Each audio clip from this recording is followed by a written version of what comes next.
अभूतपूर्व स्वागत झालेलं आहे आणि कोणत्या कोपऱ्यात बी हे स्वागत होऊ शकत नाही. मी दिल्ली सोडून पटकन माझ्या गावाला भेटायला आलो आहे. त्यांचं हे प्रेम कधीच विसरू शकत नाही आणि नेहमी प्रयत्न करेन गावाला जे प्रॉब्लेम फेस करतात एज्युकेशनमध्ये ते नेहमी उभा राहील त्यांच्यासाठी मी. दादा काय सांगाल, अत्यंत खूप गरीब कुटुंबातले आपण आहात की पाहिलं तर वडिलांना काही वर्षापूर्वी तर 10-15 वर्षापूर्वी निधन झालं होतं. हा संपूर्ण संघर्ष आईने केलेला आहे, तुम्हाला घडवलेला आहे. जी, काय सांगाल याबद्दल? सर्व आईचंच कष्ट आहे. आई माझी निरक्षर आहे पहिल्यापासून. तिला फक्त एवढंच माहिती होतं, आई मला पैसे दे, आई ह्याला दे.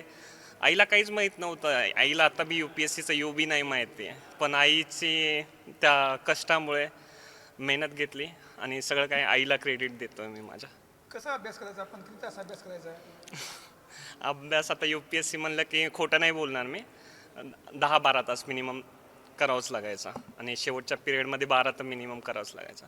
नॉर्मली तुम्ही एक्झामच्या 5-7 महिन्याआधी 8 तास लावू शकता आणि एक्झामच्या 1-2 महिन्याआधी 10 ते 12 तास करावंच लागेल. अत्यंत खर्च प्रवास आहे. तर आता आपल्या जे इतर मुलं आहेत त्यांना काय पण काय सांगा त्याच्यासाठी? खचून जाऊ नका. परिस्थिती काही नसते. तुम्ही श्रीमंत आहेत, गरीब आहेत, तुम्ही कोणत्या काहीही असू द्या, तुम्ही स्वतःवर विश्वास ठेवा. नेहमी प्रयत्न करत राहा. अगर अक्षय करू शकतंय तर अक्षयपेक्षा खूप कोणी बी करू शकतंय आणि असं मला विश्वास आहे. अक्षयच्या माघारी खूप सारे अक्षय होतील आणि मोठे अधिकारी होतील आणखी.